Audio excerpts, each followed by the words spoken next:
Istana raja hancur karena lalat. Abu Nawas tertunduk sedih saat mendengar perkataan istrinya. Tadi pagi, atas perintah langsung dari raja, beberapa pengawal kerajaan membongkar dan menggali rumahnya dengan paksa.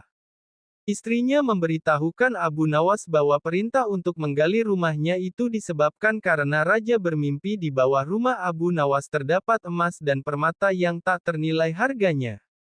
Tetapi setelah digali, ternyata emas dan permata itu tidak ditemukan. Yang membuat Abu Nawas kesal dan bersedih adalah raja tidak meminta maaf kepadanya. Bahkan tidak ada ganti rugi atas kerusakan yang telah dibuat orang-orang kerajaan. Lama Abu Nawas berpikir, tapi belum juga ia menemukan cara untuk membalas perbuatan raja. Makanan yang dihidangkan oleh istrinya tidak dimakan, karena nafsu makannya hilang. Malam pun tiba, tapi Abu Nawas tetap tidak beranjak dari tempatnya semula. Keesokan harinya, Abu Nawas melihat lalat-lalat mulai menyerbu makanan Abu Nawas yang sudah basi. Tiba-tiba ia tersenyum gembira. Abu Nawas berkata pada istrinya, "Tolong ambilkan kain penutup makananku dan sebatang besi." "Untuk apa?" tanya istrinya bingung. "Aku akan membalas perbuatan raja yang seenaknya merusak rumah kita," jawab Abu Nawas. Dengan wajah berseri-seri, Abu Nawas berangkat menuju istana.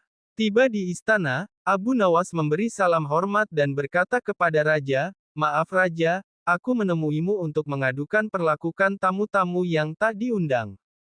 Mereka memasuki rumahku tanpa izin dan berani memakan makananku. Siapakah tamu-tamu yang tak diundang itu, wahai Abu Nawas?" tanya sang raja. "Lalat-lalat ini, Raja," kata Abu Nawas sambil membuka penutup piringnya. "Kalau bukan kepadamu, kepada siapa lagi aku harus mengadukan ketidakadilan ini?" Lanjut Abu Nawas. "Keadilan seperti apa yang kamu inginkan dariku?" tanya raja. "Aku hanya ingin mendapatkan izin tertulis dari raja untuk bisa menghukum lalat-lalat ini," jawab Abu Nawas. Meskipun terdengar aneh, tapi raja tidak bisa menolak permintaan Abu Nawas, karena saat itu para menteri sedang berkumpul di istana. Raja merasa malu jika menolak permintaan rakyatnya.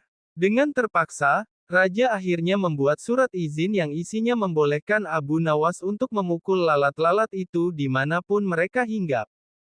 Tanpa menunda-nunda lagi, Abu Nawas segera mengusir lalat-lalat dari piringnya. Lalat-lalat itu terbang dan hinggap di sana-sini. Dengan tongkat besi yang sudah sejak tadi dibawanya dari rumah, Abu Nawas mulai mengejar dan memukul lalat-lalat itu. Seekor lalat hingga di kaca, Abu Nawas pun memukul kaca itu hingga pecah. Begitupun dengan lalat-lalat lain yang menempel di vas bunga dan patung hias. Abu Nawas memukulkan tongkat besinya ke segala arah, sehingga sebagian perabotan istana hancur. Bahkan, Abu Nawas nekat memukul lalat yang kebetulan hinggap di guci sang raja.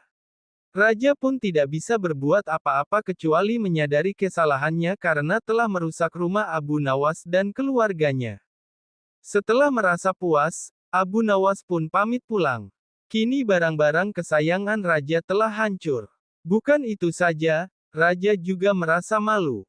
Ia sadar betapa kelirunya berbuat semena-mena kepada Abu Nawas. Abu Nawas yang selalu lucu dan sering menghibur banyak orang itu, ternyata bisa sangat marah kepada orang yang mengganggunya. Sementara itu, Abu Nawas pulang dengan perasaan lega. Ia sudah tidak sabar ingin bercerita kepada istrinya di rumah tentang apa yang baru saja ia lakukan di istana.